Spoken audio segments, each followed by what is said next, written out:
أعوذ بالله من الشيطان الرجيم. بسم الله الرحمن الرحيم. أو كالذي مر على قرية وهي خاوية على عروشها قال أنى يحيي هذه الله بعد موتها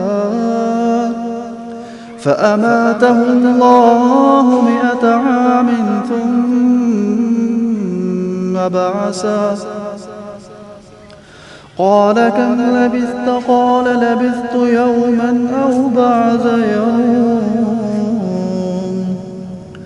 قال بل لبثت 100 عام فانظر إلى طعامك وشرابك لم يتسنه وانظر إلى حمارك ولنجعلك آية للناس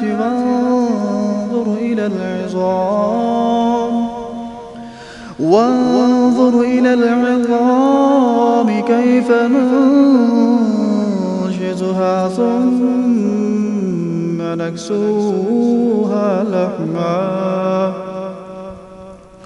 فلما تبين له قال أعلم أن الله على كل شيء قدير.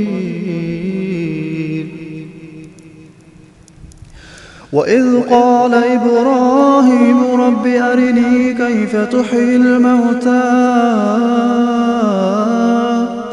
قال أولم تؤمن قال بلى ولكن ليطمئن قلبي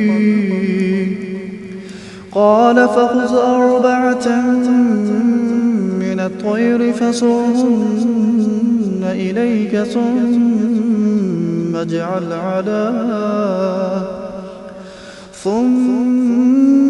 اجعل على كل جبل منهن جزءا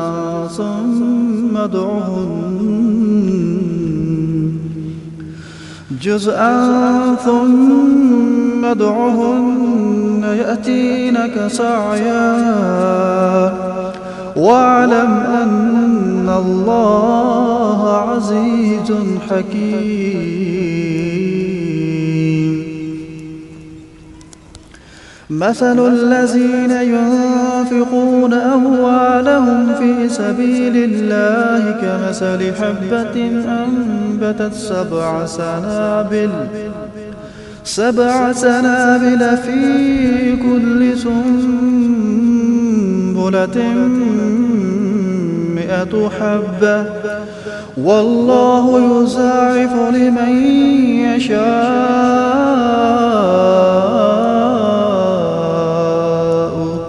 والله واسع عليم.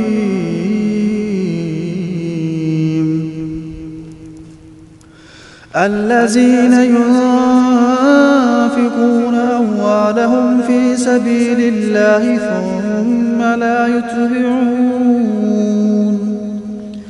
ثم لا يتبعون ما أنفقوا منا ولا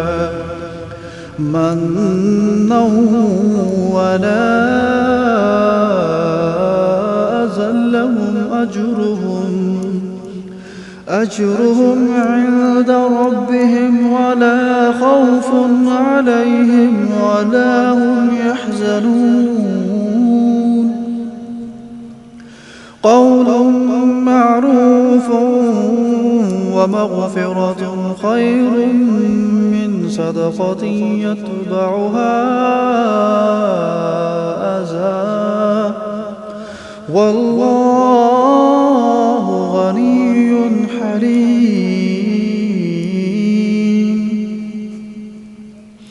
يا أيها الذين آمنوا لا تبطلوا صدقاتكم بالمن والأذى